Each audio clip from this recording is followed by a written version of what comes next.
Hello, everybody. Welcome back to the Semi-Professional Academic Podcast. As always, I am your host with the most something. And joining me today is a legendary author and writer, a truly iconic being, and one of my fellow freshman year Donner-eyed Hall executive committee members. You know who you are, Grace Phillips from Grace Writes Books. Grace, thank you so much for joining us on the podcast today. Yeah, no problem. Happy to be here. Fun fact, Grace was actually one of the first people that I reached out about starting this podcast and was one of the first people I had in mind to bring on, but life. Grace, how are you doing today? I'm doing well. I'm doing really well. I had class this week. I have had work all week, so I'm ready to kind of wind down for the week. I say wind down for the week, but it's what is today? Wednesday? Yeah. Yeah. If it's only halfway through the week, but I'm ready for it to be over. I think that's how we all feel though. Dude, I literally was over the week, Sunday of last week. I feel that. I feel that. Uh, well, we got a lot to get into today, and I'm so excited for today. But before we get started, for the viewers who don't know you, would you mind giving us a little bit of background um about yourself, like where you grew up and what kind of drew you to academia or academics to begin with?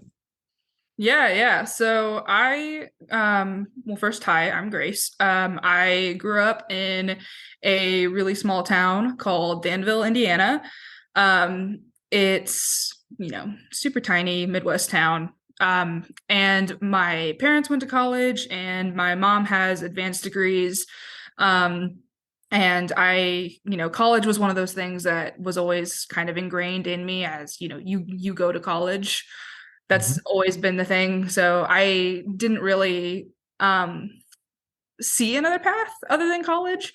I did have a phase where I wanted to be in a band. So shout out to Marissa if she listens to this, because we did briefly have a band. I was almost a music major because of that, but we did not go down that path. Mhm. So while I was in undergrad, I double majored and double minored. I was a double major in communications and English, and I was a double minor in business and creative writing. And Jacob, you know this, I was the commencement speaker at our graduation. That's usually the fun fact I like to pepper out with Yeah. people. And I want to get into that later, but Grace killed it on the commencement speech when a lot of people did not. But we'll get into that later. Uh, Yeah, that was definitely one of the highlights of undergrad, and it was the very end of undergrad, but I was really proud of that moment. mhm. Um, You and some of the should. professors came up to me afterwards and were like, "You made us cry." Honestly, what I do want to touch on it later, so I won't say everything, but I had such low hopes for that commencement, not because you were the speaker, but you were there, It's a commencement speech. I mean, yeah. No, not the speech, the whole graduation commencement, the whole thing. I had so low hopes for of it, and yours was the redeeming factor of the whole thing, in my opinion. Bless. Thank you. You're welcome. You're welcome. And I don't just say shit to say shit. Um, but circling back to all that, I kind of want to. Well, we'll get into the academics, specifically your studies a little bit later. But so you mentioned your parents went to college, and did you feel like it was forced on you to go to college, or was it more of just expected, or how did that kind of what was that feeling like growing up? Yeah, so forced is probably a strong word. I Mhm. wouldn't say my parents forced me to go to college or really desperately wanted me to go. If I didn't want to go to college or if I had a different plan, I don't think they would have cared. I think they mostly just cared that I had a plan. And the plan was college, so that's where I ended up. Looking back, I don't know if I maybe would have gone to college, but I am a believer that everything works out for the better. Everything happens for a reason. You're in the place you're in for a reason. So everything worked out in the end. Yeah, yeah. I just I haven't.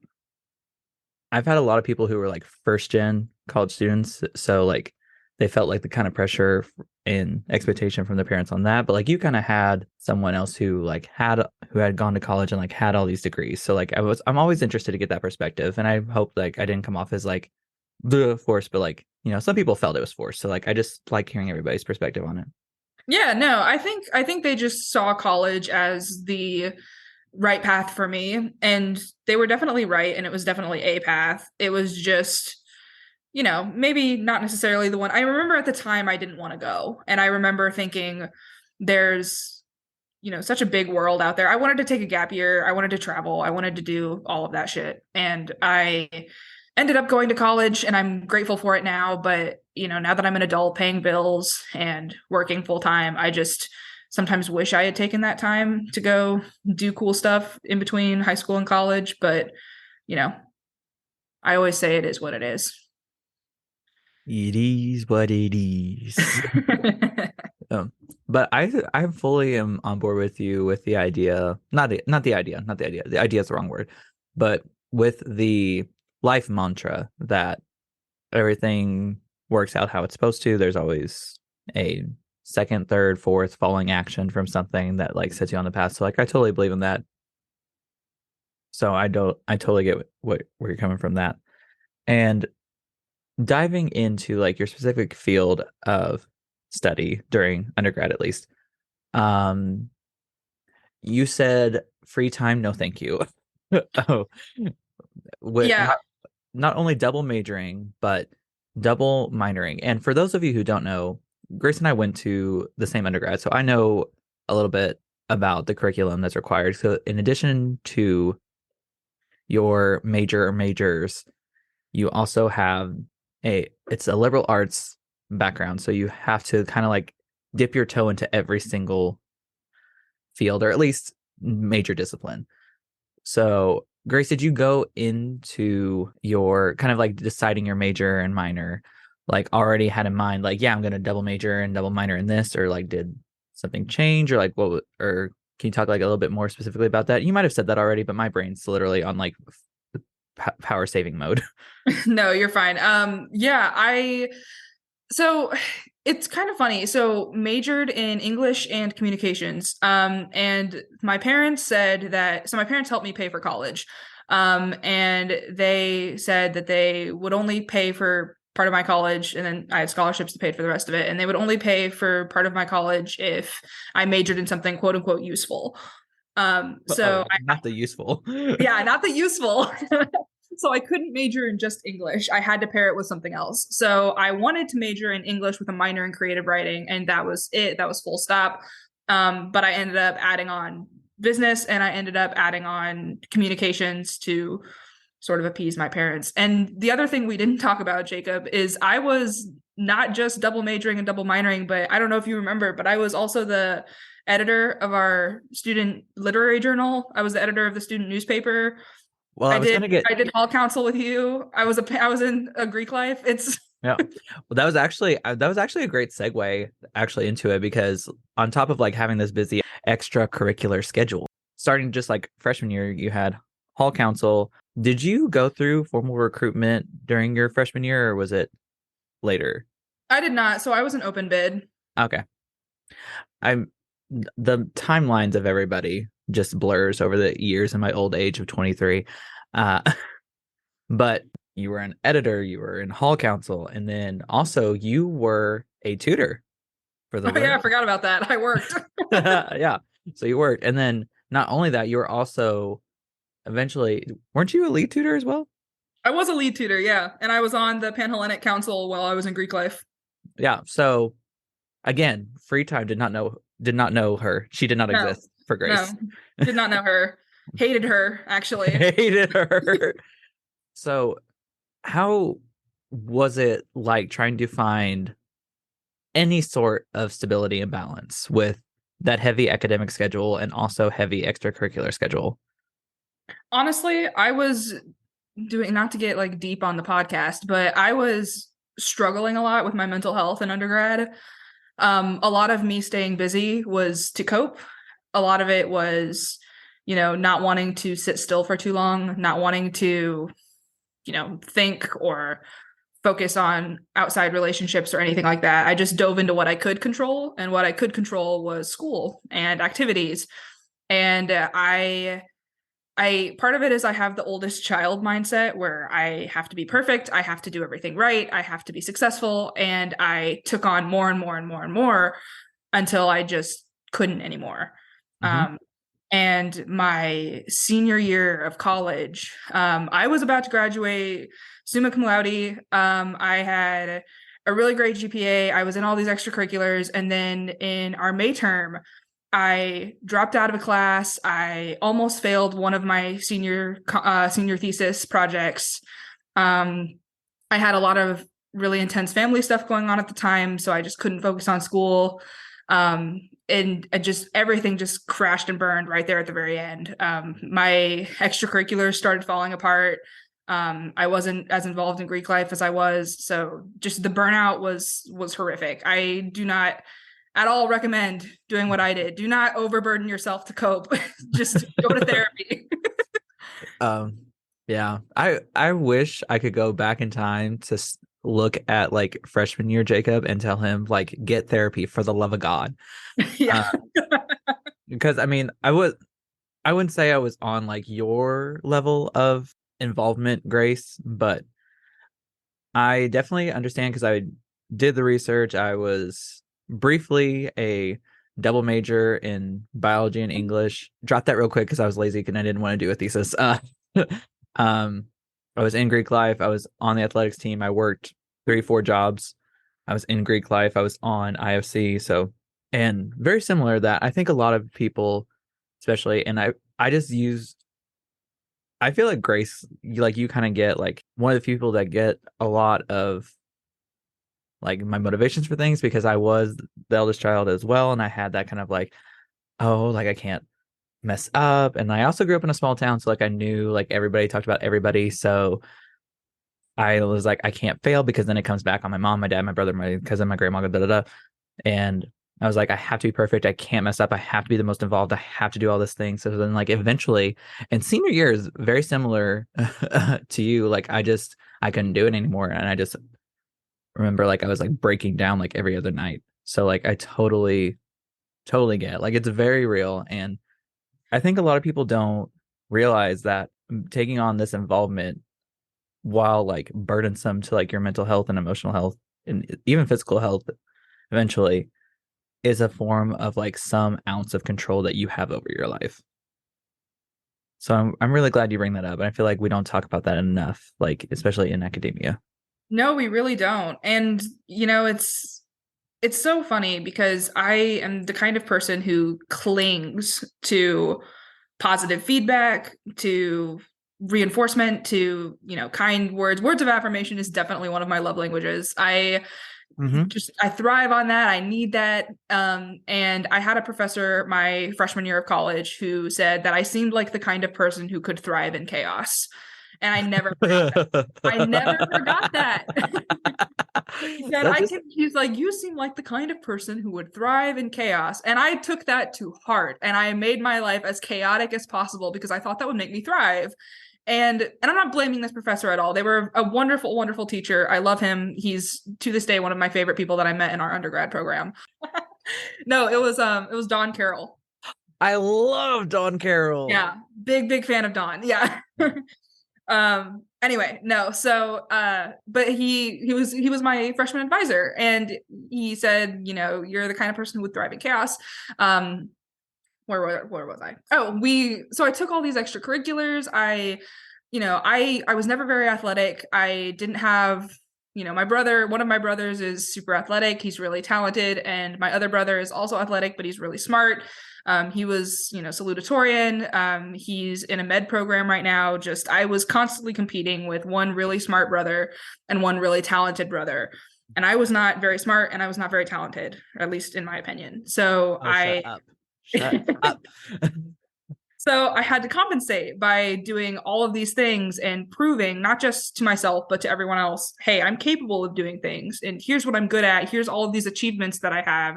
Mhm, It's like every extracurricular I took on, every project that I was part of, they were stacking up my worth as a person. mhm. And that's not healthy. That's not what we should be doing in undergrad. And it sucks because I feel like I missed out on so many opportunities for friendships, for relationships, for meaningful connections in undergrad because I was so laser focused on school and extracurriculars and working. Yeah. No, totally. And I feel the exact same way. And I've especially like with that old eldest child syndrome. I know for me, because like my brother was a D1 athlete. So um and needless to say, I sat bench for a D3 team. So needless to say, I was not winning in that category. And I hate to use the terms like winning or losing, but um Grace, I'm sure like you're aware coming from like a smaller town, like when you have like talented siblings, people just feel like they can just compare the two of you like straight to your face, or like two or three or four of you, or like wherever your situations are, and just be like, oh yeah, this is totally normal. Like this one's like great and like you're not. And like I had someone come up to me one time unprovoked and be like, if you just lost 50 pounds, you'd look like your brother. Oh my God. Yeah. So Who like says that? uh and we were in church. And so, and like, I'm not a religious person, but I was like, don't make me slap a fool today. But in that case, and like, my brother's also like extremely smart, but I began to thrive off academic validation. And so, I had no self-worth, but this A told me I was fantastic. So, it, which, if anyone's listening to this, really, that's a horrible mindset. Like, don't, again, as Grace said, and as I'm repeating, us repeating, go to therapy for the love of God. Go to therapy, bitches. Seriously. Even if you don't think you need therapy, go to therapy. And if and as a queer man who dates men, it's always the men who don't go to therapy that are the ones that send you to therapy. So please, for the love of God, go to therapy so that way you are never the person that sends people to therapy. In derogatory. Now, if you like recommend to your friend to go to therapy, you are be that reason why someone goes to therapy because of you. Word. I don't know. Grace, like while we're steamrolling this like idea of academics, can you tell us like a little bit more about English and your English major and creative writing minor, and like is there a particular genre era that like you're most inspired by, or like that you felt like more drawn to in your like study and area of focus? Yeah, so I'm gonna shamelessly self-promote. As you Everybody, should, as you yeah. should, as you should. Everybody should follow Grace Writes Books. I have a website. I have stuff published on there. I have an Instagram account. I have a Facebook page. Whatever. Just you should go and support small creators. Just like this podcast. But something that I love. I've always loved to write. That's been a big part of who I am since I was a little kid. And now as an adult, I'm getting my master's in fine arts right now in creative writing. So that's really cool. My area of concentration is poetry, but I write all over the place. I write narrative nonfiction. I write, like I said, poetry. I write short stories. I write novels. My senior thesis in undergrad was I wrote an entire novel. Um, Work. I can't write a 5-page paper without breaking down. So good for you. yeah, my thesis in undergrad was a whole novel. My junior year, I wrote a collection of poetry, which is now kind of being modified and is probably going to be my graduate thesis now, which is really cool. Work. Awesome. Very cool, yeah. Now, Grace, this will air like after we talked about this, but your public reading is on March 31st, correct? Yeah, I have a public reading on March 31st. I am still trying to figure out what exactly I'm going to read. But it's through my graduate program. If anybody happens to be in the Indy area and wants to check it out, that would be really cool. But I again, we can't say that because it's gonna be passed. Sorry, we No, gotta we gotta it's back up again. it's good. It's good. This happens. Um Now, Grace, I like want to ask, like, have you done public readings of your work before, or will this be like one of the first few times? So when I was in undergrad, I did a poetry slam. I did two actually poetry slams. I competed and won one of them. Oh, Um, yay! yeah, that was awesome. I was a runner-up in another one. Mm. And then I've done a couple of public readings since. And then I will be doing one through my graduate program, which I'm very excited about. And I'm still kind of figuring out what I'm going to do for that, whether it's going to be poetry or short story or narrative nonfiction. But I'm looking forward to it. Should be great. Nice, awesome, awesome. And Grace, one thing that I had asked, because I mean, I know like I'm a biologist and my papers are nowhere near exciting as the one as the ones that you write. But how important do you think it is for a artist, author, writer to present their own work? And like, do you feel like anxiety around it? Do you feel like kind of as like a sense of accomplishment that like what you were able to come up with and produce has been able to affect so many people, or you kind of see it as more of like a like just run of the mill, this is how it goes? It's kind of a mixed bag. In undergrad, I was really confident. I had a fantastic mentor in undergrad who worked really close with me, who wanted me to succeed, who pushed me to publish. He was phenomenal. I owe a lot of the person that I am and getting into grad school and all of that to the work that that professor did with me. Um, and I it's completely different in graduate school. Mm. Um, and I think part of it is the program. But it's just how do I want to phrase this? It's not you go into these environments wanting to learn and wanting to grow. And the whole reason I came to graduate school was to learn and to grow. And I want to also point out I'm the youngest person in my program right now.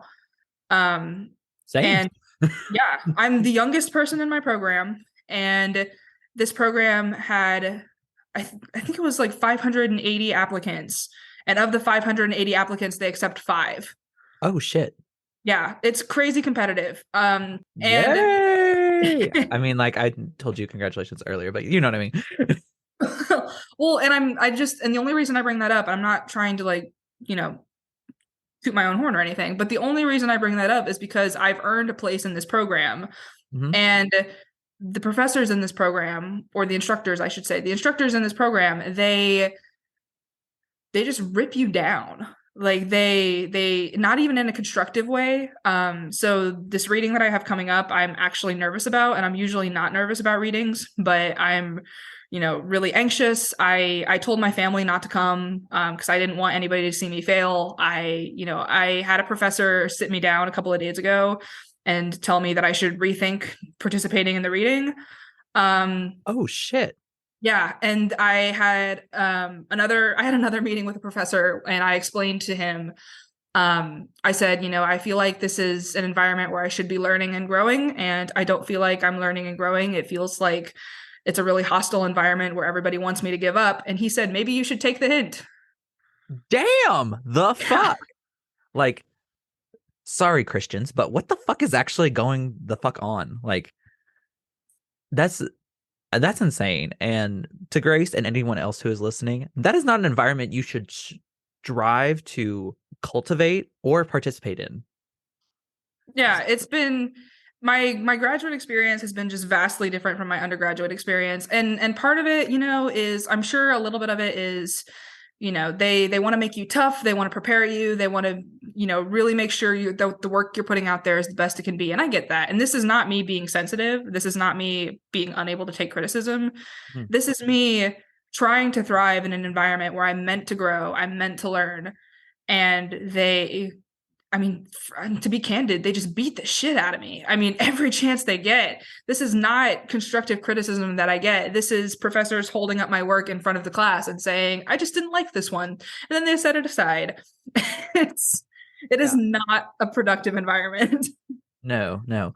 And I can, and obviously I can't attest to like your graduate program, but for coming from the same undergrad, I felt that like the program was intense, and not gonna lie, there were times where you just got everything ripped to shreds, but it always came from a place that they wanted you to succeed. Sometimes it was very obvious, sometimes it was very subtle. But you always knew that like you were going to get better from it because they either knew you could do better or didn't want you to think that you were stagnant and you couldn't do anything. And from as just, well, I'm not an unbiased because I'm always going to assume that Grace is absolutely killing everything that they do. But that's not kind of like you said, like that's not a learning environment. That's essentially just bullying. That's academic bullying. That's, and I actually reached out to my undergraduate mentor a couple of days ago, and I was very candid. I was like, look, I'm in this program and I'm really struggling. It's not working out the way I thought it would. These professors are mean for the sake of being mean. There's blatant favoritism throughout the program too. Just it's just really hard to be productive in that environment. And he was like, well, it sounds like a lot of these people are very in their own heads, they're very full of themselves. And he was like, I feel bad for them because that's not the kind of environment that should be productive for students. And I was like, yeah, you're absolutely right. That's not a good productive environment for students. So it's gotten to the point where I'm considering dropping out of graduate school for this program that I fought to get into and for this school that meant so much to me, a couple years ago. And now I feel like I'm drowning. I dread going to school. I have panic attacks when I'm in the car on the way there. And I'm not a sensitive person. I'm really not. So to be this worked up over school is insanely toxic. Yeah.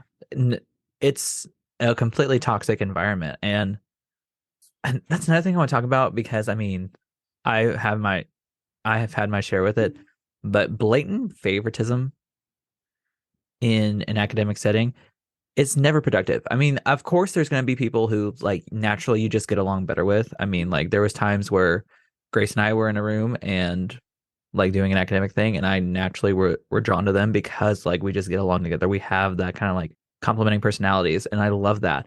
But I mean, when if we were like in an academic setting, of course, like I would hold Grace to like the same standard as I would everyone else. Just because I like them doesn't mean that I'm going to like, oh yeah, Grace can do no wrong. Like they are perfect. They're an evangelista. They're a model. Like da da da. Like, and so it just seems like, and I mean this kindly to people, but I also mean this as derogatory. It sounds like a bunch of theater kids who finally got an ounce of power in their life and just taking it out on everyone.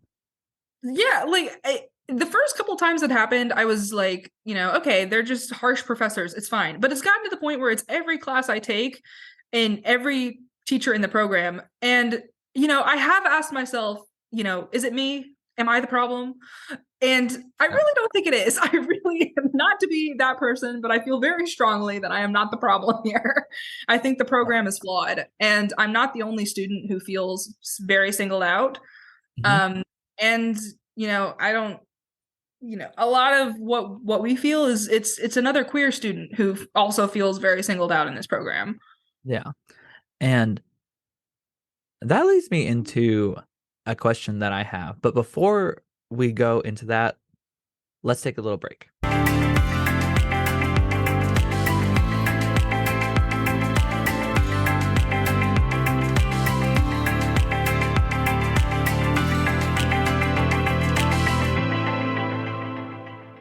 And we are back. So, Grace, before the break, we kind of touched on it like subtly, uh, about being queer students in academia. And now I have my own stories with that, but can you talk about how being like an openly queer person, how that was like an undergrad and then kind of segue that into your master's program a little bit?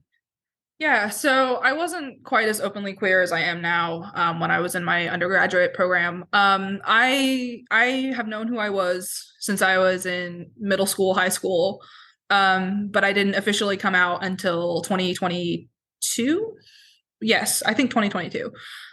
It was fairly recently. So I have spent the last kind of year becoming the person that I want to be, being very open, being very, this is who I've been this whole time. I'm just now finally able to live that truth.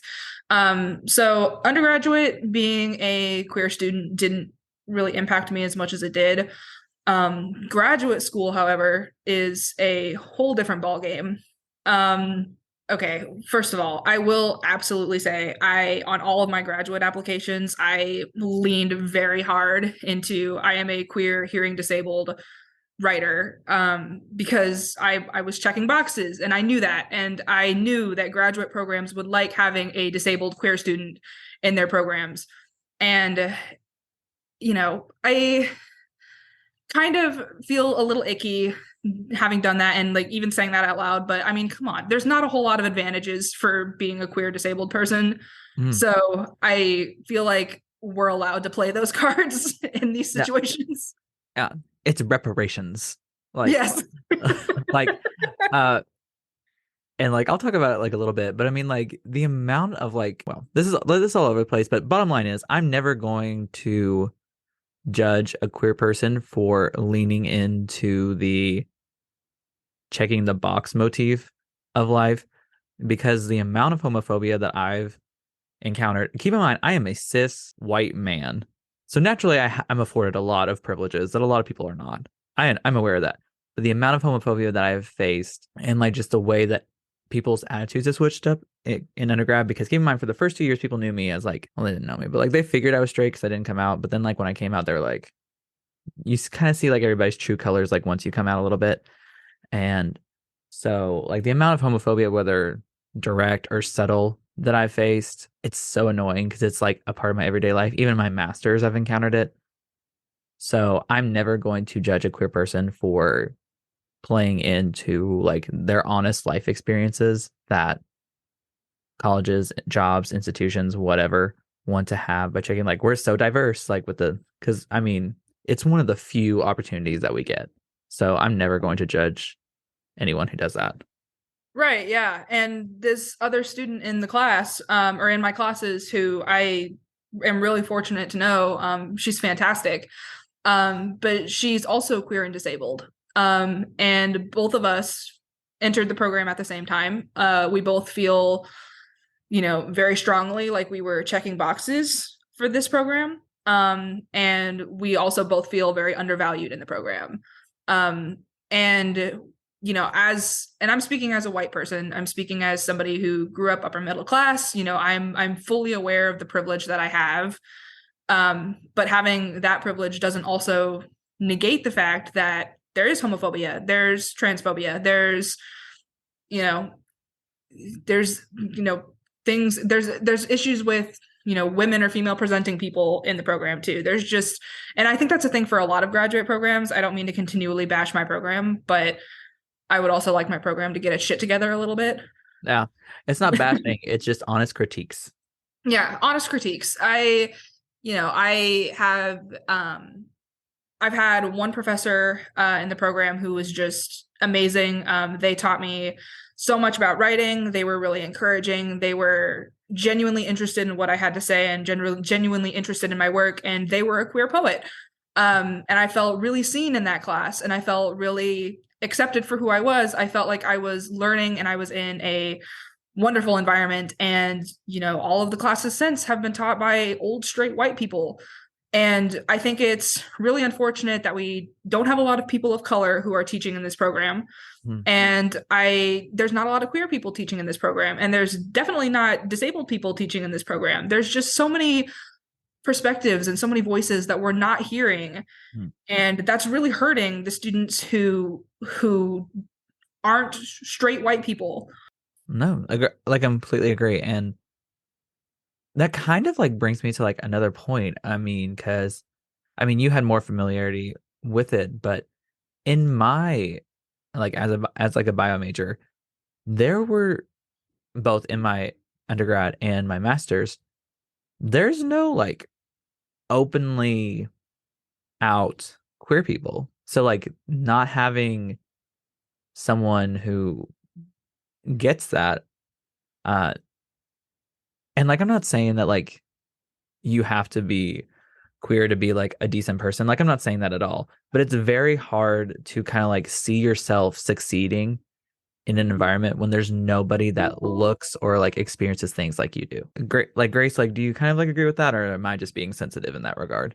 No, I completely agree. And that's part of my problem with the program. I don't feel seen as a writer. And I think that's, a really big struggle. I'm not saying again, and you kind of said it at the same time, we're not saying you have to be a queer person in order to identify with the queer experience, or you don't have to be queer to be an ally. We're saying make room for people who are different from you to sit at the table.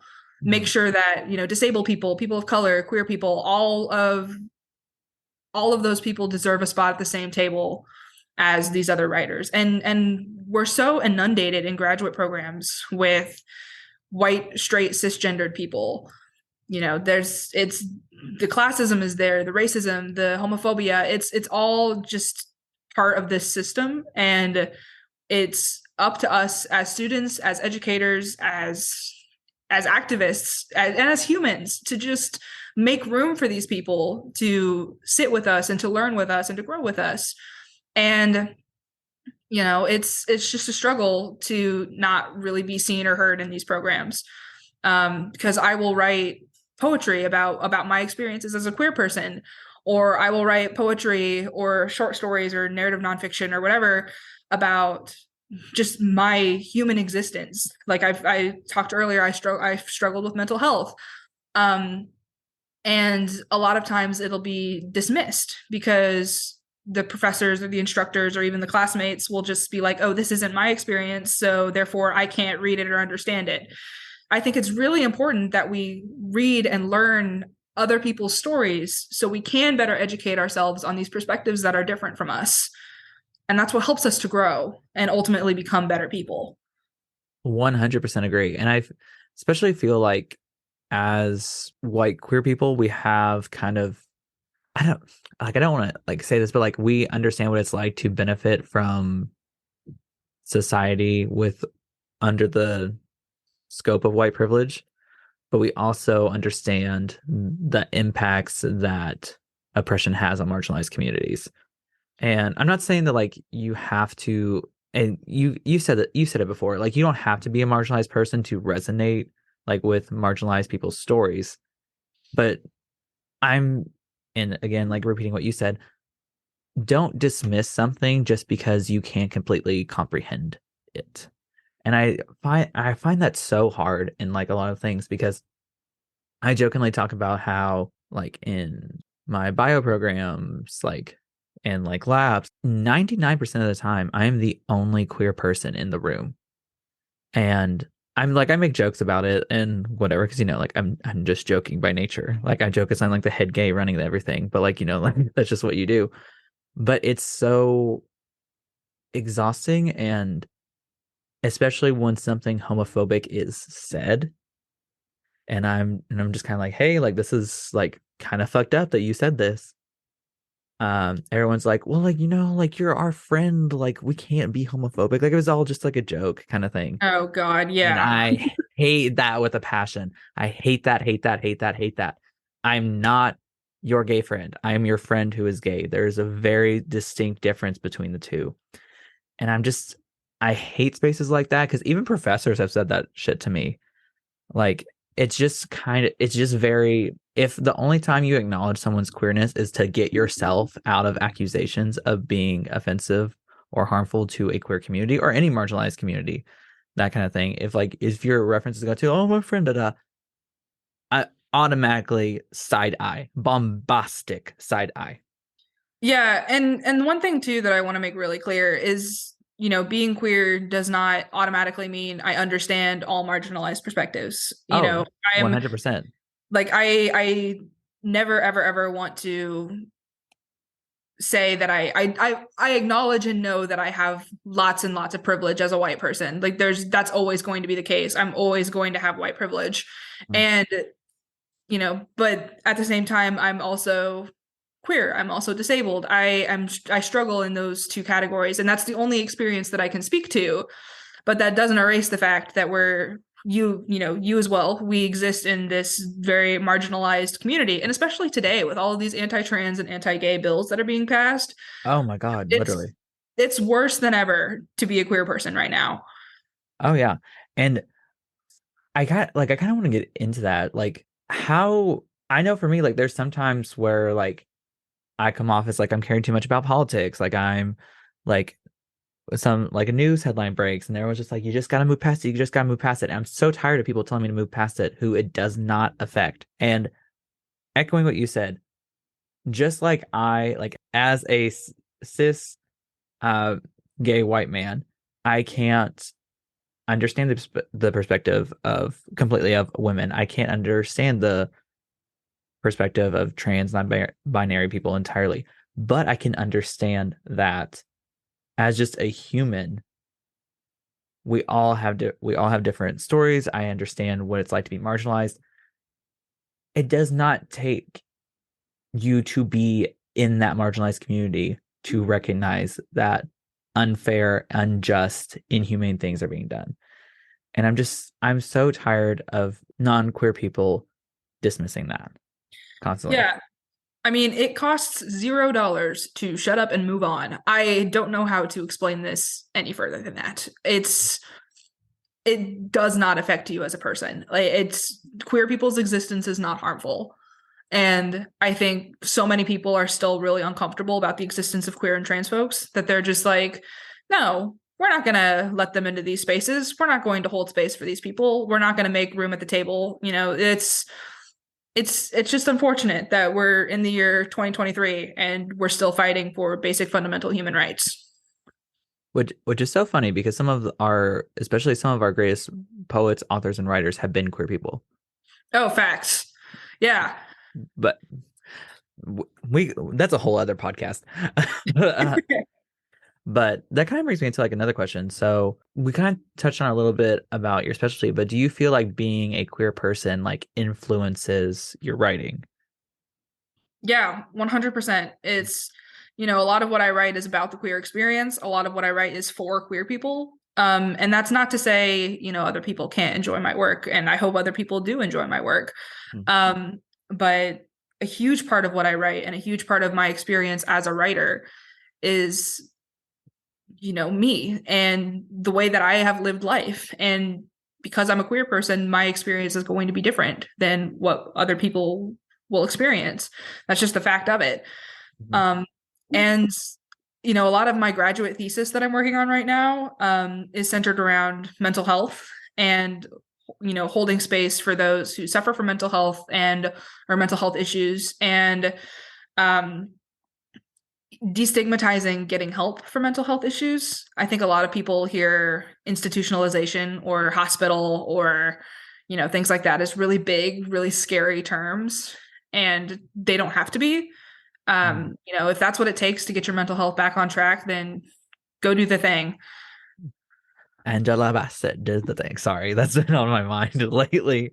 But no, like totally. And I think we've just been conditioned as a society to hear those words and immediately go into like a stress response when it's just seeking help. Like it's just getting like direct help. And I just wish like we were more reactive to like, oh my gosh, like they had to go to the hospital for this. Like how can like we like give them an environment where they feel supported, they feel safe. But instead they immediately go into and like at least from my experience, they go into this kind of like, oh my gosh, like gotta stay away from them, like they might like go off. And that's just not the case. Like, I mean, I don't know. I especially feel like as queer people, like there's so many mental gymnastics that we have to like go through that just straight people do not. I feel like a lot of times too, queer people, especially in academia, where we're the ones that are making room for other people. We are making ourselves uncomfortable for the sake of other people's comfort. Mhm. Um, like a really good example of this is in classes. I've only had one class so far in my 2 years of being in this graduate program where a professor has had us introduce ourselves with our pronouns.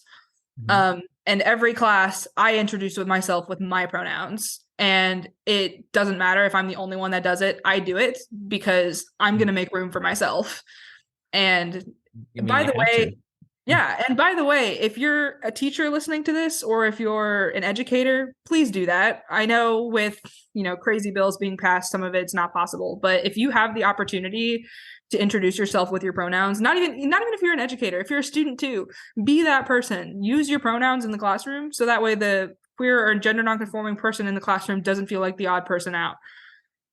Be a Lit- good ally in that sense. Literally.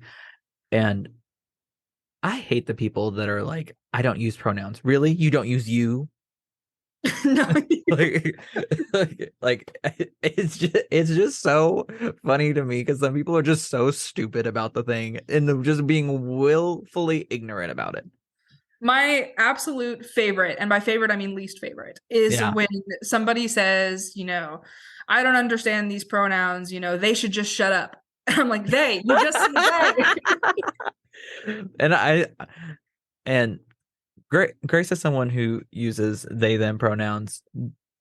Do you find it like frustrating at times when people are just they can't comprehend it, but like I just did now, like we use they and them so often, like just to refer to someone who like we don't know. Yeah, like I try to be really patient with people because I understand that it's a learning curve and people are learning and developing, and this is relatively new to the vernacular. It's really not, but for some people it is. Yeah. So I try to be a very understanding and accepting person, but if the mistake happens repeatedly, that really bothers me. If I've corrected people multiple times, if I've given my pronouns multiple times and people don't use them, that frustrates me. Um, we use they as a singular in so many cases and people just don't realize it.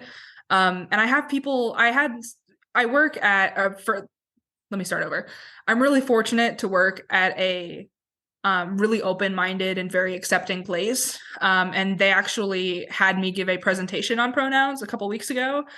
So I got to stand in front of the whole company and give this big presentation on the correct usage for pronouns. And one of the questions that was asked was, we're professional writers at this job. What do we do when they contradicts grammar rules? And I'm telling you all, as an English major, as a creative writing major, as an MFA, who's somebody who's literally getting degrees in English, and also somebody who uses they them pronouns, with all of these qualifications, I am telling you, singular they is not in violation of the English language. It's completely normal. We use singular they all the time without realizing it. I promise you, it's not that deep. It's just people like honestly, it's just people who are so stubborn. Yeah. And that's what it boils down to. I don't know how to explain it other than that. But Grace, like I'm so happy for you that like you did that, but at the same time, like I know like you probably like have a lot of experience, like the one to give the talk, but like it goes back into it's constantly queer people having to make a space for themselves over and over again. And like don't get me wrong, because I do it too, but like I don't get paid enough to do this. like No, just yeah. really, Yeah, I mean it's constantly queer people carving out spaces for ourselves rather than spaces being made for us. And I think, kind of getting back onto the topic of academia, it's definitely hard to find a seat at the table if you're constantly scrabbling for a spot. I mean, that's part of why I feel undervalued in this program. That's part of why I feel like my writing isn't taken as seriously as other people's writing is. I'm excuse me, I'm not a straight white man, and that's part of the problem. Mhm. That's just the way it's always been, I feel like, for writers. No. I think just for everyone, like that applies to everyone too. Like just there's a lot that needs to be fixed, but for the time being, Grace, since no one's told you recently, like I am like always inspired by you because like I don't know, you just have this kind of like authenticism to you about everything. And like you're very upfront with like when you feel confident, like when you're questioning things, when you're not feeling great, but like each time, like you kind of take that on in a way, like not sometimes like too much on for yourself, but like you look at it as a way to kind of like heal and grow and like process everything and like kind of like improve it for not just yourself, but for other people. So I just love that. And you just like surprise me every time. Thank you, bestie. You're welcome. I think Yeah, something that sorry, I didn't mean to cut you off. go right ahead. I think something that I've really taken to heart ever since, going to therapy and putting in the work in myself is just we get one life. We really do. We get one silly, stupid little life. And it's so important to me to live that life as authentically as possible. Mhm. And I don't care anymore if that makes people uncomfortable. I don't care anymore if that upsets people. I just don't. I mean, if I'm happy and I'm safe and I'm healthy and I'm thriving, then that is the only thing that matters. And I want to convey really hard to anybody out there listening, but especially the queer kids out there listening or the queer adults out there listening, live as authentically as possible. It does not matter what other people think. It doesn't matter what your parents think. It doesn't matter what your siblings think. It doesn't matter what your extended family thinks, your professors, your teachers, your peers, your students, your friends. It does not matter because you are the one who has to live with yourself at the end of the day. Period. Cannot have said it better myself. And it kind of brings me back to a little bit in ways your commencement speech, Grace. And for I'll give context for the people at home listening or on your way to work or whatever, or whenever you're viewing this, or maybe you're like me and stuffing your face with pizza rolls while you're watching this. But we, and by we I mean mine and Grace's class of 2021, we had to during our time at undergrad. I mean, we dealt with blackouts, polar vortexes, a pandemic, KKK came to campus at one point. oh, multiple times. The Trump parade that I got in trouble for, but that's a story for another time. And so so many other things. But and each time, like, I don't know what happened, but like there was like a sense of like community, like there where like we all kind of like banded together, and Grace kind of like talked about it in the speech, but like it just everyone just like came together a little bit. And I think that especially at like as queer people, and like Grace, I've seen this like a lot by you, like when you're going through something, always look to see how, well, first of all, I'm gonna say this: take time to process it yourself and like make sure you're okay. And then once you are okay, or like if you do get to a point where you're okay, look to see like how you can reach out and like be that for someone else. And like tying back to everything that we said, like you don't need to live that exact life or viewpoint or whatever of that person, but just be an authentic human and show a little bit of humanity, you know? And I feel like one of the reasons, Grace, like why your speech like was so great is because it tackled those very same themes of just camaraderie, humanity, and kindness, and just like surprising people with humanity and camaraderie. And just, I don't know. I love that. I always think about that.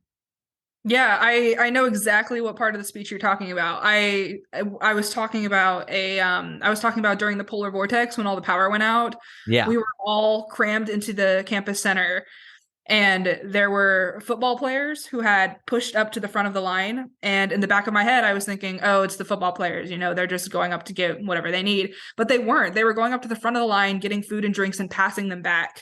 And it was such a moment of camaraderie and a moment of students supporting other students. Like, it didn't matter who we were in that moment. It was just the taller kids were helping the smaller kids. And I never forgot that. And I just thought it was such a cool moment of humanity where it did not matter who was in that room. We were all helping one another. Yeah. And I always think about that speech mainly because it was the only good one of the day.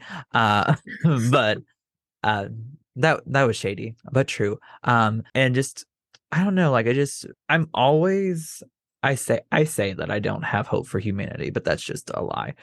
I have hope for humanity for that reason, because I know what's possible. And that's like what it's just so a little bit frustrating about it for queer people is like I know they're capable of doing this, they just don't want to. But when that happens, And like when you are an ally to a queer person, it's the most healing thing possible, like in my opinion. Yeah, and we're not saying that you have to go out there and, wave a pride flag and do all of this, extra stuff. That's not what we're saying. We're saying Not at all. introduce yourself with pronouns. Just, make that's a really simple way of doing it. And it doesn't even have to be that deep. Just be like, hi, my name is Jacob. My pronouns are he, him. Or hi, my name is Grace. My pronouns are they, them. It is super easy to introduce yourself with pronouns or to ask other people's pronouns. It does not have to be that deep. And saying that, especially in an academic setting, just it makes it so much easier for queer people to feel like they're part of the table. They're sitting at the table. They're part of the group. And making room and making space for those experiences as well it's just so meaningful, and it's something that I feel like is. I'm gonna wait for that siren to go by. I don't know if you can hear it, but I can hear a really loud siren. I cannot hear it at all, which is Oh, so thank funny. God. Okay, I wasn't sure if the audio would pick it up or not. No, watch it though. Like when I go to edit it, it's just like, nah. Yeah. Anyway, what was I saying? It's still going. God, I gotta wait for that shit to go by. Okay, it's subsiding. Anyway, Okay, great. making space for queer people at the table is so important, and especially in an academic setting, it's just really meaningful to be that person who makes a difference in another human being's life, because it sounds really cliche and it sounds really stupid, and if I was using this cliche at my job, my boss would probably get on to me. But we are all human beings. At the end of the day, we live together, we exist together. Queer people aren't going to magically go away just because you stop saying gay. And it's so, so important that we keep saying gay and we keep saying queer and we exist in these spaces, and that straight people hold space for queer people in academic environments, because otherwise we're not going to learn these stories. We're not going to share these experiences. And that's how we learn. That's how we grow. That's how we get better and how we become more well-rounded, well-experienced, well-adjusted human beings. Period. And Grace, I asked this question of everybody.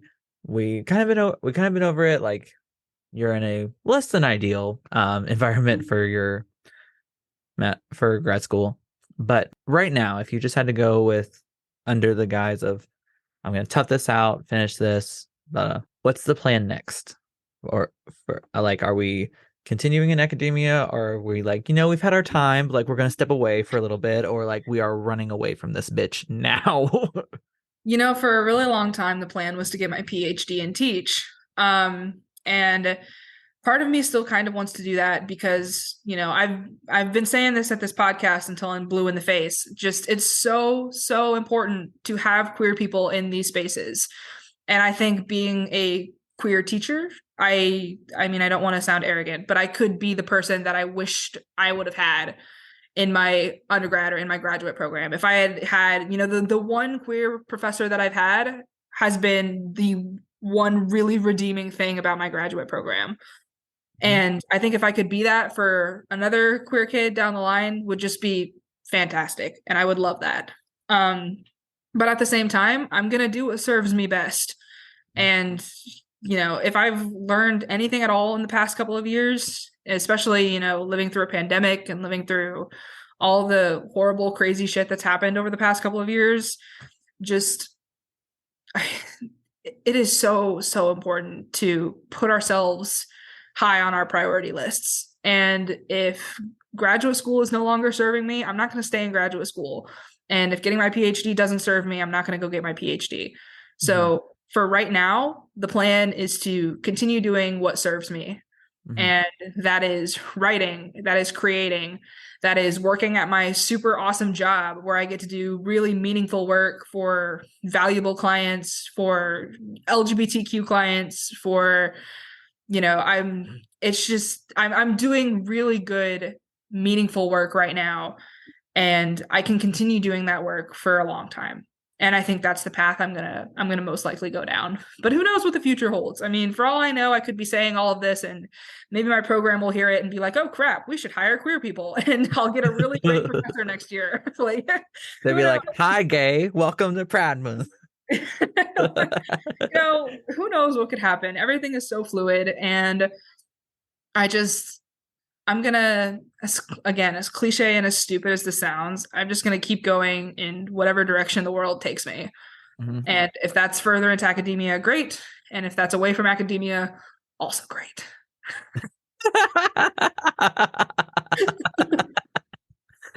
I love that. I love that. And like I have no doubts about you because I mean like you're gonna turn it no matter what you're gonna do. But I just imagine you as a professor, like during like Pride Month, you'd have like rainbow stormtroopers with the sign like "May the Fierce be with you" or like something like that. Jesus Christ. Because I know that because that's exactly what I plan on doing. Like, You're right. I would definitely, that would fit my brand. I would definitely have some kind of Star Wars LGBTQ theme picked out. I mean, it writes itself right there. Like, I mean, I'm not a writer, but I mean, like, I know cause, action, falling action, climax, words.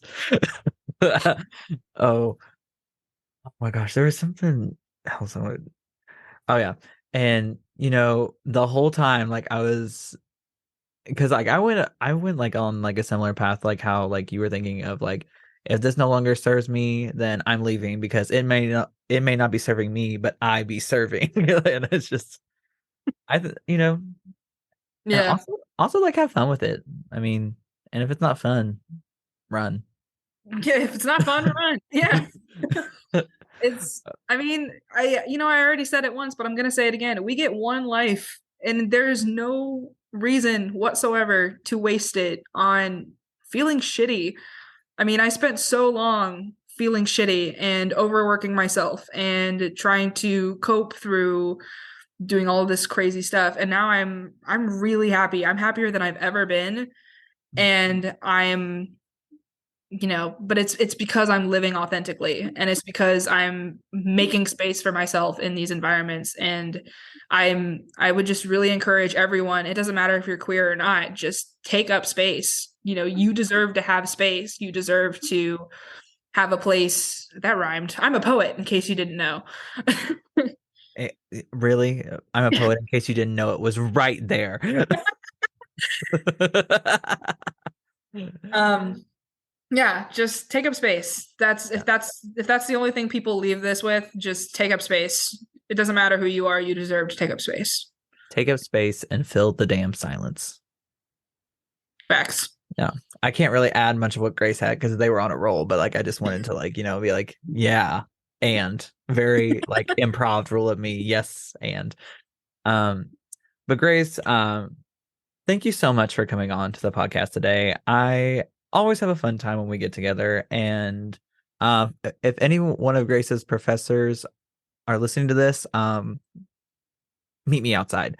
Uh but Grace, you mentioned your website and your Instagram for your books. Can you mind just like self promo like a little bit here at the end?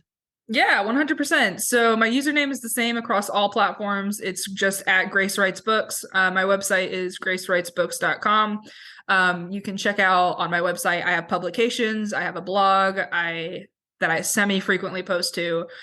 I do a lot of my writing on there just to kind of self-promote. So if you're interested in reading some of the stuff I've written, that's the best place to find it.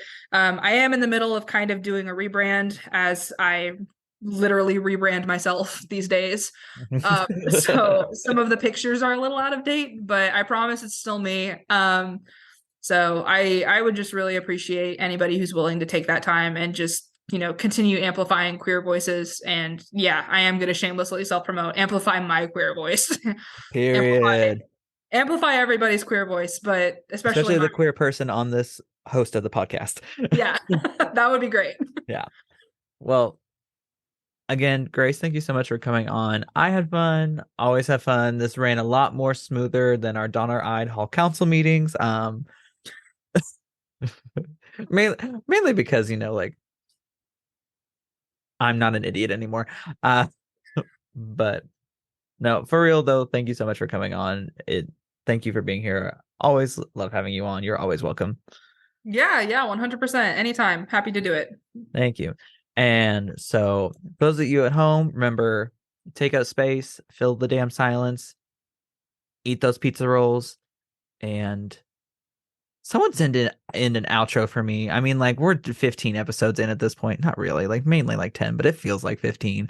Uh, and just, the out me not having an outro is just gonna be an outro at this point. No, I you know what you should do? You should end it with that note where you're saying you're wrapping up the episode, but at the end stay and continue being semi-professional because you're the semi-professional academic podcast. No, that's my brand. All y'all tryhards can go. But in that note, good night, everyone. Have fun, be safe, and Say what gay. what if I just ended it right there and cliffhanger? All right, but no, for real, have fun, everyone. Good night. Bye.